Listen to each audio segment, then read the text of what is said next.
Meanwhile, the Nigerian police force had over the weekend denounced allegation leveled against them by the Amnesty International over the killing of citizens during hunger protest, which started on 1st of August 2024. Also, while speaking during a press conference, the force PRO Olumuyiwa Adejobi said the data provided by the Amnesty International is inaccurate and should be disregarded. Afolashayo Hamzat has more on this report. The Nigerian police force over the weekend denounced allegations leveled against them by the Amnesty International over the killings of citizens during the hunger protest, which started on the 1st of August 2024. While speaking during the press conference, the force PRO Olumuyiwa Adejobi said the data provided by the Amnesty International is inaccurate and should be disregarded. Also, he reiterated that the victims who lost their lives in the course of the protest were killed by suspected Boko Haram members and ISWAP. The Nigeria Police Force finds it necessary to refute a recent report publicized by Amnesty International, which claims that 13 individuals have lost their lives due to the protests in Nigeria that began on 1st August 2024. Amnesty International further alleges that security personnel deliberately employed tactics designed to kill while managing gatherings and use firearms as a tactical tool for protest management. The Nigeria Police Force wishes to provide an accurate account of incidents from the first 2 days of the nationwide protest.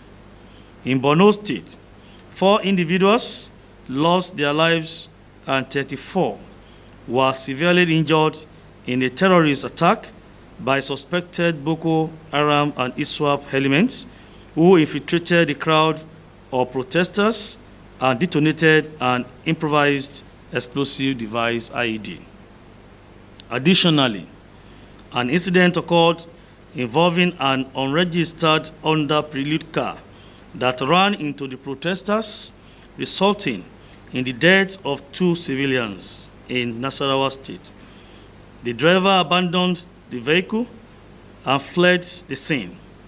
Although the vehicle was vandalized after the incident, it has been recovered and is currently in police custody.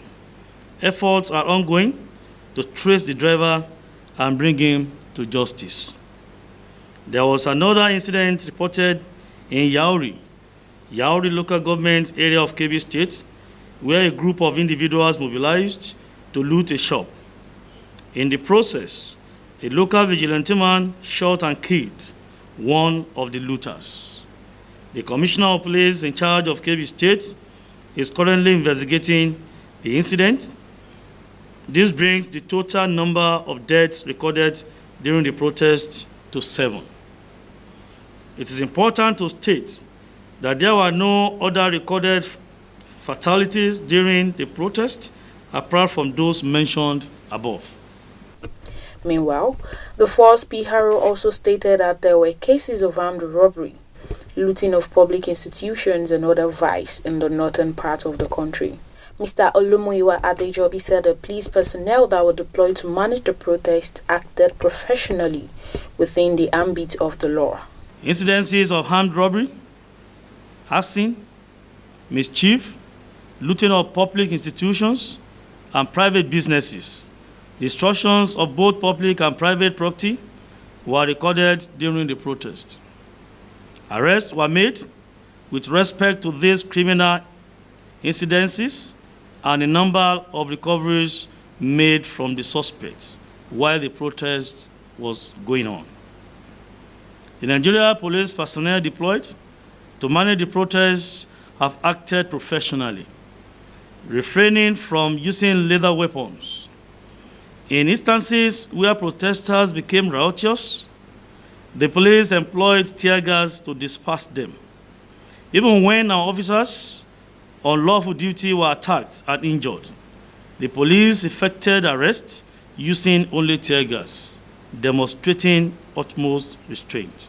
He further stated that the total number of 681 individuals arrested were found culprits of different vices like vandalism and looting. In an effort to combat the trend of crimes and criminality, the police have arrested a total of 681 individuals who committed various criminal offenses such as armed robbery, arson, mischief, and destructions of both public and private property. Dangerous weapons, including 2 AK-47 rifles and assorted live ammunition, were recovered from the so-called protesters. Additionally, stolen items such as furniture, electronics, phones, other various shop items, and vital infrastructures worth billions of naira were recovered from the arrested persons. Contrary to the circulating news, organizers of the protest or protesters were not arrested. Those in police custody are under investigation for clear connections to criminal activities. Afolashayo Amzat reporting for KAFTAN TV News.